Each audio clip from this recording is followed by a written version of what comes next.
आदर अभिनंदन भार। मैं अरुण सिंगला मानसा पंजाब से हमारे इस यूट्यूब चैनल पे आप सभी का बहुत बहुत स्वागत करता हूं। दोस्तों, वीडियो शुरू करने से पहले आपके लिए आपको पता होगा, न्यूज़ में सुना होगा कि पंजाब और हिमाचल और काफ़ी जगह पे भारत में, हमारे इंडिया में फ्लड्स की स्थिति बनी हुई है। ऐसे ही स्थिति कुछ हमारे पंजाब में है, लेकिन हम भगवान की दया से हमारा इलाका अभी सुरक्षित है। लेकिन मैं यही दुआ करता हूं कि ये जो स्थिति है, भगवान इस पे सभी लोगों को कृपा बनाए रखे और ये स्थिति जल्दी से कंट्रोल में आ जाए। क्योंकि बहुत सारे लोगों ने, आपने भी न्यूज़ में देखा होगा, घर से वो बेघर हो गए, चाहे फिर वो एनिमल्स हों, लोग हों, उनकी फसलें खराब हो रही हैं। तो आपसे अनुरोध करूंगा कि वीडियो स्टार्ट करने से पहले आप उनके लिए प्रार्थना कर दीजिए कि उनका जो ये हो रखा है सब नुकसान बंद हो जाए और जल्दी से सब मौसम और हालात सही हो जाएं, ताकि सब फिर अपनी जिंदगी उनकी पटरी पर लौट आए। चलिए, आज का इस वीडियो में दोस्तों, आज का वीडियो ना काफ़ी इंपॉर्टेंट रहने वाला है। आज एक तो अगर आपने मेरे ग्रुप में जुड़े हुए हैं तो आपको पता चल ही गया होगा कि आज जो कॉलिंग है दोबारा से चालू हो गई है। केबीसी के सिलेक्शन को लेकर के दोबारा कॉलिंग आज स्टार्ट हो चुकी है और साथ ही साथ जूनियर की कॉलिंग तो चल ही रही है, जो जूनियर के ऑडिशन होने वाले हैं। आज हम दोनों के बारे में दोस्तों डिटेल डिस्कशन करेंगे कि ऑडिशंस कहाँ पे होंगे और क्या क्या उसका प्रोसीजर रहेगा और किसको जाना चाहिए, किसको नहीं जाना चाहिए, हर एक चीज हम डिस्कस करेंगे आज के इस वीडियो में। तो आज का वीडियो इंपॉर्टेंट रहने वाला है। और दूसरा, आपसे यही अनुरोध करूंगा मैं कि सबसे पहले आप वीडियो पूरा देखें। पूरा देखेंगे तो ही आपको क्लैरिटी मिलेगी वीडियो की कि किस प्रकार से हमें डाउट को एड्रेस किया है। अगर आप पूरा नहीं देखेंगे तो आपको फिर से वही डाउट्स आते रहेंगे और फिर मुझे भी दोबारा वो चीजें बतानी मुश्किल है। एक बार वीडियो को पूरा देख लीजिए। अगर मैंने वो डाउट कवर नहीं किया तो आप डेफिनेटली कमेंट बॉक्स में कमेंट करके बता दीजिए, फिर मैं आपका डाउट डेफिनेटली लूंगा, क्योंकि वही चीजें मेरे को दोबारा कमेंट बॉक्स में बताना मेरे लिए काफी मुश्किल है। यही आपसे आज जोड़कर विनती है। दूसरा, मैं आपको बताना चाहूंगा कि केबीसी की शूटिंग लगातार चल रही है। आज 6th वीक की शूटिंग जो है वो स्टार्ट हो चुकी है। भगवान की इतनी दया रही दोस्तों कि जो हमने मिशन स्टार्ट किया था उसमें काफी अच्छे तरीके से हमें सक्सेस मिला। लगातार हर एक वीक में हमारे कंटेस्टेंट पहुंच रहे हैं, चाहे फिर वो कौन सा भी अभी हफ्ता हो। ऐसा कोई हफ्ता नहीं गया भगवान की दया से जिसमें हमारा एक भी कंटेस्टेंट ना हुए। तो इसके लिए भगवान और आप लोगों को तहे दिल से धन्यवाद करूंगा कि आपने मेरी बात मानी और उस पर वर्क किया और आप हॉट सीट तक पहुंच गए। देखिए, आप लोगों के जो सहारा है, मेरे ऊपर विश्वास है, ये इतना मुझे मोटिवेट करता है वीडियोस बनाने के लिए कि जिसका मैं आपको जिक्र नहीं कर सकता या शब्दों में बयान नहीं कर सकता। क्योंकि अगर आप लोगों का प्यार ना हो तो मैं भी वीडियो नहीं लेके आऊंगा। क्योंकि वही होता है ना, अगर सामने से रिस्पॉन्स ही ना आए तो वीडियो लेके आने में भी मजा नहीं आता। लेकिन आप लोग इतने अच्छे से तैयारी कर रहे हो, इतने मन से तैयारी कर रहे हो, तो फिर मुझे भी ये होता है जो मेरे पास न्यूज है वो मैं आप लोगों के लिए लेके आऊँ। आपका ज्यादा समय ना वेस्ट करती हुए दोस्तों, आपसे यही अनुरोध करूंगा कि अगर आप दोबारा ऑडिशन देने जाना चाहते हैं तो आपको जो मेरी विनर जर्नी है, विनर जर्नी में मैंने काफी लोगों का इंटरव्यू ऑलरेडी डाल दिया, वो भी देख के जाएं। और जो मैंने पहले वीडियोस डाले हैं वो आगे डिस्कशन करेंगे उसके बारे में। तो अभी शुरू करते हैं। सबसे पहले तो आज दोस्तों दोबारा से कॉलिंग स्टार्ट हो चुकी है केबीसी की ऑडिशंस के लिए। तो जो ये ऑडिशंस हैं ये 14 सितंबर को हो रहे हैं पवार पब्लिक स्कूल मुंबई कांदेवाली में। अब सबसे पहला सवाल तो ये है कि ये कॉलिंग, बहुत से लोग ये पूछ रहे हैं सर ये कॉलिंग यही नहीं पता लगा, क्योंकि हमने बच्चे को लिए भी रजिस्टर किया था, जूनियर के लिए भी, और हमने खुद के लिए भी रजिस्टर किया हुआ था पहले से। तो ये कॉलिंग किस चीज की है, मैं आप लोगों को क्लैरिटी कर दूं कि जो तो जूनियर की कॉलिंग है वो 7 तारीख यानी 7 सितंबर के लिए की जा रही है। वही जो कॉलिंग नॉर्मल लोगों के लिए है यानी अडल्ट के लिए है, वो कॉलिंग की जा रही है 14 सितंबर के लिए। इसके लिए आपको ये बाइफरकेशन करके करना जरूरी है। जो कॉलिंग 7 को आई वो चिल्ड्रन के लिए है, जो 14 को आई वो उनके लिए है, बड़े लोगों के लिए, अडल्ट के लिए। तो अब ये सबसे पहले सवाल वो लोग, जूनियर की बात भी हम साथ साथ करते रहेंगे ताकि आपको क्लैरिटी मिले, लेकिन आप सवाल वो लोग पूछ रहे हैं दोस्तों कि ये कॉलिंग किसको आ रही है। ये कॉलिंग हर एक वो बंदे को आ रही है जिसने पहले रजिस्टर किया था। जब केबीसी आने से पहले क्वेश्चन आते हैं टीवी पे, वो क्वेश्चन का उन्होंने रजिस्टर किया था, चाहे फिर वो व्हाट्सएप नंबर से किया हो, चाहे फिर वो उन्होंने सोनी लिव ऐप से किया हो, उन हर एक व्यक्ति को कॉल आ रहा है। अब इसमें जिनको कॉल आ रहा है इसमें से भी आगे फर्दर काफी सवाल उठ रहे हैं। सवाल नंबर 1 ये उठ रहा है कि सर हमने ऑडिशंस पहले दे दिए हैं लेकिन हमें दोबारा भी कॉल आया। दोबारा कॉल आया या तो उसी नंबर पे आया या दूसरे नंबर पे आया, क्या हम एलिजिबल हैं दोबारा ऑडिशन देने के लिए? जी हाँ, मैं आपको कहूंगा, मैं ऐसे बहुत सारे लोगों को जानता हूं जो लोग पहले भी ऐसे दोबारा इंटरव्यू देकर के आए हैं, केवल दोबारा इंटरव्यू देकर के आए ही नहीं बल्कि हॉट सीट पे भी आए हैं। तो इसलिए अगर आपको कॉल आया है और आपको चाहे उसी नंबर पे चाहे दूसरे नंबर पे कॉल आ गया हो और आपने इंटरव्यू दे रखा हो पहले, तो भी आप इंटरव्यू दे सकते हैं। हालांकि बहुत जगह केबीसी टर्म्स एंड कंडीशन में क्या रहता है, जो एक बार इंटरव्यू में आ गया इस साल वो इंटरव्यू दोबारा नहीं दे सकता, लेकिन अक्सर देखा गया है कि लोग देते हैं। ये कहीं ना कहीं इसमें 1-2% हो सकता है रिस्क छिपा हो कि वहां पे आपको डिस्क्वालीफाई कर दें, लेकिन यूजुअली ऐसा होता नहीं है। तो मेरे हिसाब से तो आप बिल्कुल निश्चिंत होकर के जाएं। अगर आपने पहले रजिस्टर किया था, चाहे आपने इंटरव्यू भी दिया हो, तो भी आप दोबारा दे सकते हैं। लेकिन इसमें एक गलती है, आपको एक गलती इंप्रूव करनी है। जो गलती शायद आपने पहले कर दी हो कि फॉर्म किस प्रकार से भरना है, वो आगे इस वीडियो में डिस्कस करेंगे सब चीजें। वो आपको गलती जो आपको लगता है पिछली बार आप वहां पे लैक हुए, वो गलती आपको इस बार दोहरानी नहीं है। वहां पे आपको इंप्रूवमेंट करके, जैसे मेरे बाकी सब्सक्राइबर्स ने किया जो हॉट सीट तक है, वो भी आप लोगों को करके दिखाना है और करके जाना है। अब इसमें दूसरा सवाल जो उठ रहा है दोस्तों, वो पूछ रहे हैं सर मैंने दिल्ली में ऑडिशन दिया था और ऑडिशन मेरा काफी अच्छा भी गया था, फॉर्म भी मैंने अच्छा भरा था, मुझे मुंबई के लिए कॉल तो आ गया, लेकिन क्या मुझे मुंबई जाना चाहिए? देखिए, सबसे पहला तो इसका आंसर आपके खुद के पास होना चाहिए। इसमें ना काफी सारी चीजें छुपी हुई होती हैं। नंबर एक चीज तो ये है कि आपके अकॉर्डिंग आपका इंटरव्यू अच्छा गया हो सकता है वो केबीसी टीम के लिए उतना कारगर ना होए कि वो आपको सिलेक्ट करें, ये चीज हो सकती है। दूसरा, अगर आपका इंटरव्यू अच्छा गया तो मेरी तो यही दुआ है कि आपका सिलेक्शन वहीं से हो जाए जो आपने दिल्ली में या कहीं और इंटरव्यू दिया था। लेकिन अब सवाल तो मेन ये है कि आपको दोबारा इंटरव्यू देने जाना है। इसमें काफी चीजें, ये फैक्टर डिपेंड करते हैं दोस्तों कि एक तो आपका पॉकेट अलाउ करना चाहिए सबसे पहली बात। अगर आपका पॉकेट अलाउ करता है, साथ ही साथ आपका टाइम भी अलाउ करता है, तो आप मुंबई जा सकते हैं। ये आपके ऊपर टोटल आपकी डिस्क्रिप्शन रहेगी। कई लोग ऐसे होते हैं जो थोड़े घर से वीक नहीं कहूंगा, कोई साधन की कमी के कारण वो नहीं इतना अफोर्ड कर पाते, फिर उनसे मैं अनुरोध करूंगा कि अगर उनका ऑडिशन अच्छा गया तो वो वेट कर सकते हैं। हाँ, जिन लोगों का पहला ऑडिशन है या जीके में वो पहले फेल हो चुके थे, पास नहीं हुए थे, उन लोगों के लिए बढ़िया अपॉर्चुनिटी है। फिर वो अभी तो 14 सितंबर में टाइम है, चाहे फिर वो ट्रेन या जो भी उन्हें कोई साधन ऐसा है जो उनको सही मतलब के बजट में उनके आ जाए, वो वहां से उसमें जा सकते हैं और वहां पे ऑडिशन दे सकते हैं। आई होप ये आपको डाउट क्लियर हो गया होगा। इसमें कोई हार्ड एंड फास्ट ये नहीं है कि मुझे जाना चाहिए नहीं जाना चाहिए। इट्स टोटली अपॉन यू कि आपका बजट अलाउ करता है, आपका साधन अलाउ करता है। लेकिन मैं उनसे यही कहूंगा कि जिन लोगों के पास पहले ऑडिशन देने का उनको मौका नहीं मिला या फिर मौका मिला था वो जीके में पास नहीं हो पाए, तो उनके लिए सिर्फ यही अनुरोध है कि वो वहां पे जाएं और कोई ऐसा साधन देख लें जो उनके बजट में भी हो, क्योंकि फिर वो वहां पे जाके अच्छा परफॉर्म करके उनका सिलेक्शन जरूर इस बार होगा। अच्छा दोस्तों, एक ना अभी मुझे बात याद आई, लास्ट टाइम क्या हुआ था, ऑडिशंस काफी भर भर के लिए गए थे। जो अभी ऑडिशंस हुए थे, बात करूं मई के महीने में, तो तब क्या हुआ था, ऑडिशन में डिले हो गया था, यानी कुछ लोगों को वहां पे रात रुकना पड़ा था। फिर रात रुकना था, उनको ऐसा आइडिया नहीं था, उन्होंने पहले ही टिकट बुक करवा लिए थे, रिटर्न टिकट शाम का या रात का, उनके पैसे वेस्ट गए। तो मैं आपको बता दूं कि इस बार आप थोड़ा बफर लेकर चलिएगा।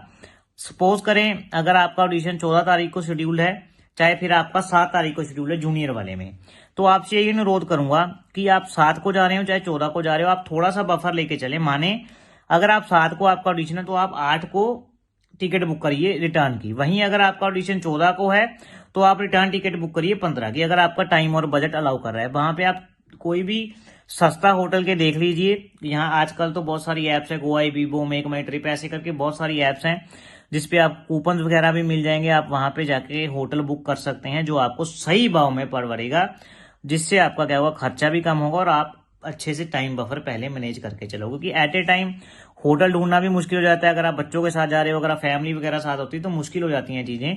इसलिए आपसे अनुरोध है कि आप ये सब चीजें जो हैं वो पहले देख लें, देखने के बाद ही आप वहां पे जाएं और आप अपना जो समय है वो थोड़ा ज्यादा लेकर के चलें। 7 वाले 8 को भी वापसी करें और 14 वाले 15 को वापसी करें, यही आपसे प्रार्थना है।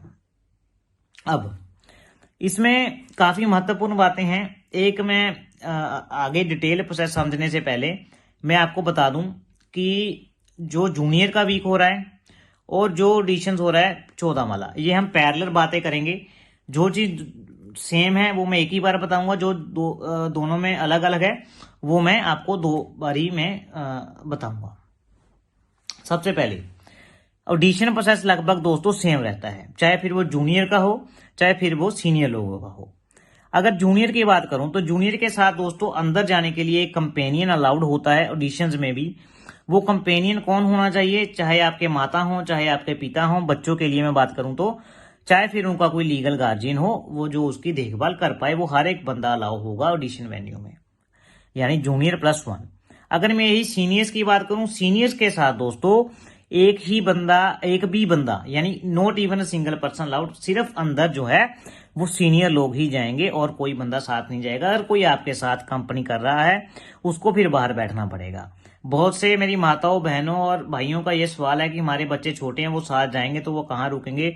देखिए केबीसी अलाउड नहीं करता है। आप अगर उनको साथ ले जा रहे हो, आप उनका प्रबंध या उनका कोई इंतजाम पहले से करके चलें। ऐसा ना हो कि वहां पे आपको फिर दिक्कत आ जाए, क्योंकि केबीसी वहां पे एंट्री नहीं देता अगर मैं बड़ों की सीनियर्स वाले विंग की बात करूं तो।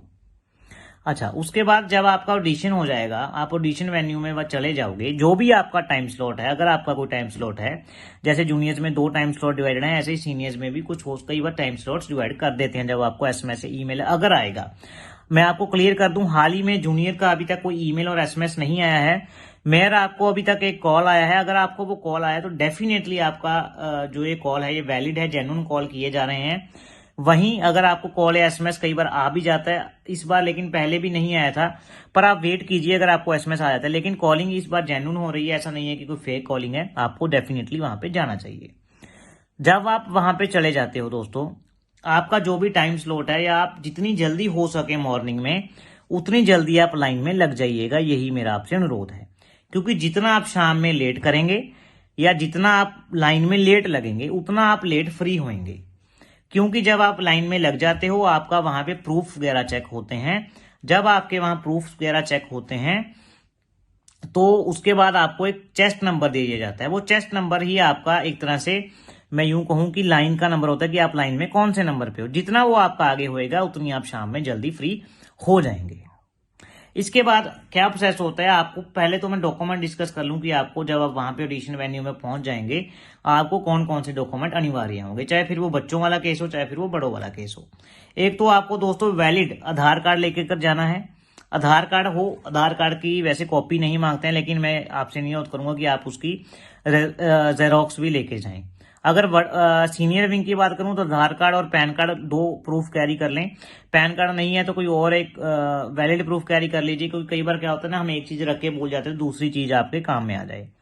साथ में आपका एक फोटो कैरी कर लें, फिर बच्चों वाला हो चाहे फिर बड़ों वाला हो, दोनों में सेम चीज रहेगी। और आपसे ये भी अनुरोध करूंगा कि जो आपने मोबाइल नंबर से रजिस्टर किया था, अगर हो क्या सके यही प्रेफर करूंगा, फिर वहां पे दिक्कत नहीं आती, क्योंकि वो मोबाइल नंबर से वेरिफिकेशन करते हैं। आप वो फोन साथ में कैरी कर लीजिए। यूजली हमें जो बड़ों वाला केस है उसमें तो फोन साथ ही होता है। बच्चों वाले में कई बार क्या होता है, मम्मी के साथ रजिस्टर किया होता है, पापा जा रहे होते हैं, वो फोन घर पे रह जाता है। मैं यही कहूंगा कि आप फोन ले जाइए, ताकि एट ए टाइम कोई होच पोच ना हो सिस्टम। फोन आप साथ में कैरी कर सकते हैं। फोन में जो सबसे बड़ा डाउट आ रहा है, क्या डाउट आ रहा है कि सर फोन नंबर तो मेरे मम्मी के नाम पे है, लेकिन रजिस्टर मैंने किया है, क्या मेरा सिलेक्शन होगा। देखिए, फोन नंबर जो सिम कार्ड है वो किसी के नाम पे भी हो, रजिस्ट्रेशन बस आपके नाम पे होना चाहिए, यही अनिवार्य है। सिम कार्ड मेरा भी खुद का मेरे मम्मी के नाम पे था, लेकिन मेरा सिलेक्शन हुआ। उसी प्रकार जो छोटे बच्चे हैं, अगर आप खुद का थोड़ा दिमाग लगाएं तो छोटे बच्चों का फोन नंबर जो है वो उनके नाम पे तो होगा नहीं, या उनकी मम्मी के नाम पे होगा, पापा या कुछ दादा दादी के नाम पे भी हो सकता है। इसी प्रकार बड़ों का नंबर भी ये चीज मायने नहीं रखता, सिम कार्ड मायने नहीं रखता कि उनके नाम पे हो। लेकिन अगर आपने सोनीलिव या एसएमएस के थ्रू रजिस्ट्रेशन किया था, फिर आपका जो नाम वगैरह है वो नाम आपका डला हो at the time of registration, SIM का नाम, सिम किसके नाम पे, ये चीज वैलिड नहीं है। आई होप आपको ये प्रूफ और सिम का डाउट है वो क्लियर हो चुका हो। दोस्तों, इसमें मैं आपको एक बात बता दूं, जो प्ले अलोंग के डाउट हैं वो हम अलग वीडियो में लेंगे, क्योंकि ऑडिशंस वीडियो के लिए बहुत सारे डाउट्स हैं। ये वीडियो पहले ही बहुत लंबा जाएगा, इसलिए प्ले अलोंग वाले डाउट हम अलग वीडियो में लेंगे। तो इसके बाद जब आप ऑडिशन राउंड में अंदर चले जाते हो, तो चाहे फिर वो बच्चे हों चाहे चाहे जूनियर हो चाहे सीनियर हो, जूनियर वाले में बस फर्क क्या है, आपके साथ एक जो आपके पेरेंट हैं वो कंपनी करेंगे, सीनियर वाले में कोई कंपनी नहीं करेगा। आपको वहां पे इकट्ठा कर लिया जाता है। फिर आपको जैसे नॉर्मल 3 चीजें होती हैं, अगर मैं ऑडिशन की बात करूं, GK test number 1, number 2 form जो मैंने आपको बताया था, मैं दोबारा भी ग्रुप में शेयर कर दे रहा हूं आज। फॉर्म नंबर 3 जीके फॉर्म और पीआई माने पर्सनल इंटरव्यू। ये तीनों चीजें दोनों सेगमेंट्स में कॉमन रहेंगी। आपका जीके टेस्ट भी होगा, आपका फॉर्म भी होगा, आपका पर्सनल इंटरव्यू भी होगा। मैं आपको यहाँ पे पहले एक वार्निंग के रूप में एक चीज क्लियर कर देना चाहता हूं कि अगर आपने जीके टेस्ट में आप पास नहीं हुए तो जो आप फॉर्म भरोगे, जो आपका पर्सनल इंटरव्यू तो खैर होगा ही नहीं, तो फिर फॉर्म का कोई वजूद नहीं रह जाएगा। आपको मैं क्लियर कट वर्ड्स में कह रहा हूं, जीके पढ़ना बहुत ही अनिवार्य है। जीके जो हमने अपने चैनल पे डाली है, आप वो पढ़ सकते हैं, आप न्यूज़पेपर में से पढ़ सकते हैं, या ऐसा कोई भी चीज जहां से आपको जीके की नॉलेज मिल जाए। जीके की नॉलेज में आपको नॉर्मल जो आजकल वर्ल्ड इवेंट्स हो रहे हैं, वर्ल्ड में घटित हो रहा है, आपके जो लाइफ में देश में घटित हो रहा है, वो चीजें जो प्रधानमंत्री, कैबिनेट मिनिस्टर, स्टेट के सीएम, गवर्नर्स, ये चीज आपको याद होनी चाहिए। आपको फ्लैग्स याद होने चाहिए, आपको मूवीज के बारे में पता होना चाहिए, स्पोर्ट्स के बारे में पता होना चाहिए। देखिए जो ऑडिशन वाला पेपर है ना दोस्तों, जीके वाला पेपर है, वो ज्यादा मुश्किल नहीं होता है, लेकिन उसमें वैरायटी ऑफ फील्ड्स आती है। अगर आपने मेरे वीडियोस पहले देखे हों तो आप नीचे जाकर के देखिएगा, मैं लिंक दोबारा भी शेयर कर दूंगा। मैंने ऑडिशंस पे बहुत सारे वीडियोस बनाए थे कि आपको क्या क्या पढ़ना है और कैसे कैसे पढ़ना है, किस प्रकार से क्वेश्चंस का स्टाइल आएगा। आप वो वीडियो देख लीजिए, आपको प्रॉपर तरीके से क्लैरिटी हो जाएगी आपको ऑडिशंस के लिए किस प्रकार से तैयारी करनी है। वहीं साथ ही साथ अगर कोई ऐसा बंदा है जिसको कॉल आ गया हो फास्टर फिंगर फर्स्ट का, उसे भी आप, वो लोग भी हम मैसेज कर सकते हैं, हम उनको भी पूरा मटेरियल प्रोवाइड कराएंगे बिल्कुल फ्री ऑफ कॉस्ट। चलिए हम वापस आते हैं, ऑडिशंस पे थे हम।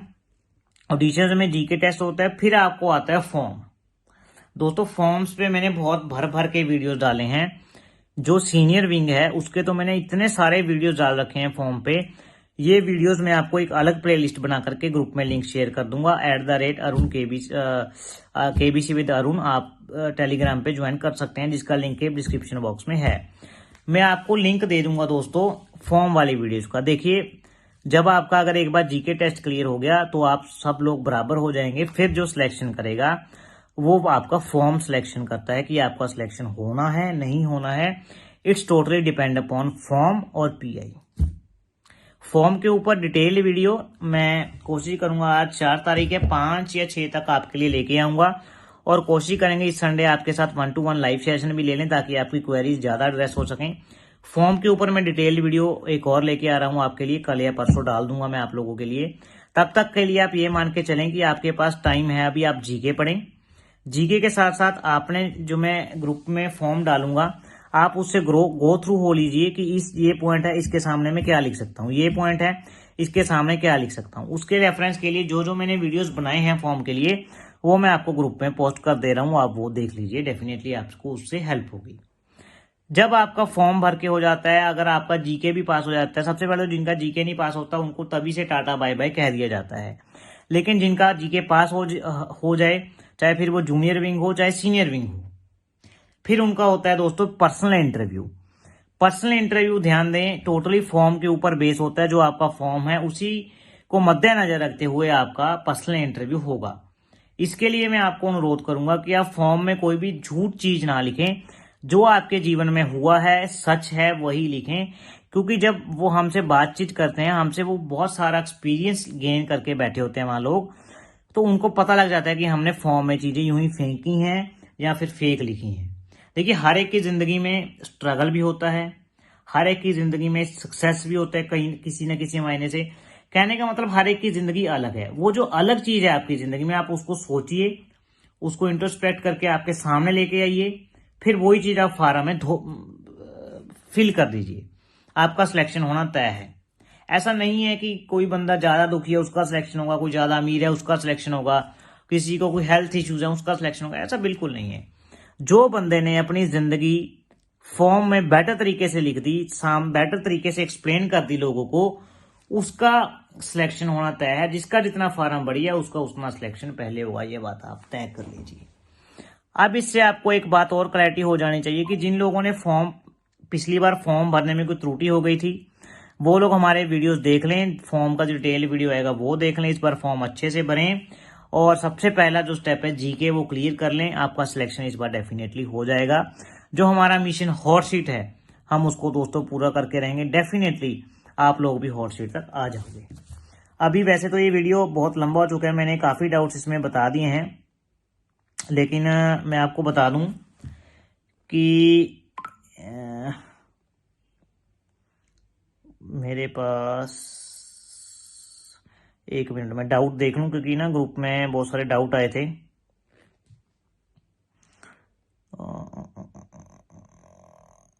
डाउट डाउट डाउट, हाँ अच्छा।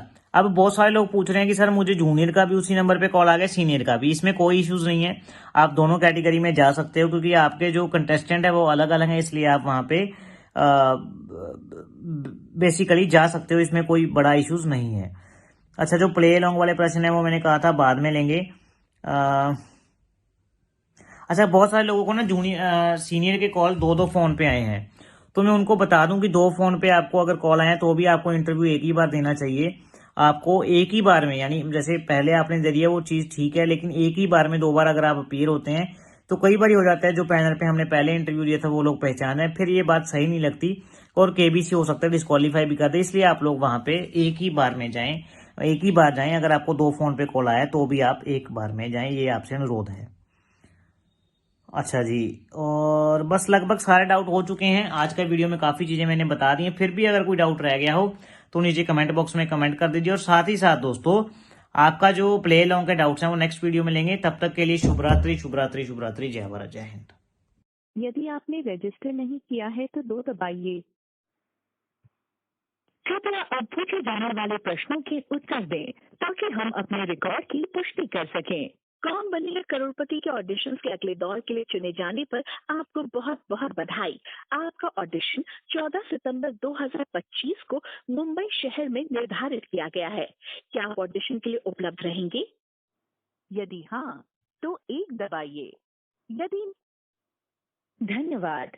अब आपको ऑडिशन से संबंधित जो सूचना दी जाएगी उसे ध्यान से सुने। आपको ग्राउंड ऑडिशन स्थल पर अपने पंजीकृत मोबाइल नंबर और पते के प्रमाण के सत्यापन के लिए अपनी मूल आईडी या मोबाइल बिल लानी होगी। कृपया ध्यान दें कि आपको ऑडिशन की तारीख को सुबह 7 बजे से 9 बजे के बीच ऑडिशन स्थल पर अपना पंजीकरण पूरा करना होगा। गेट्स ठीक 9 बजे बंद हो जाएंगे और देरी से आने पर आपको जीके टेस्ट देने की अनुमति नहीं होगी। आपके जीके टेस्ट के स्कोर के आधार पर आपको व्यक्तिगत ऑडिशन के लिए बुलाया जा सकता है।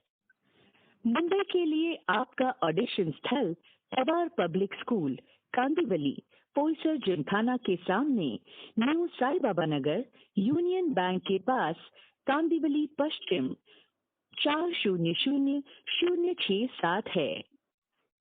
मैं आपको बताना चाहती हूँ कि ऑडिशन और शो में आगे की भागीदारी www.sonylive.com पर उपलब्ध नियम और शर्तों के अधीन होगी।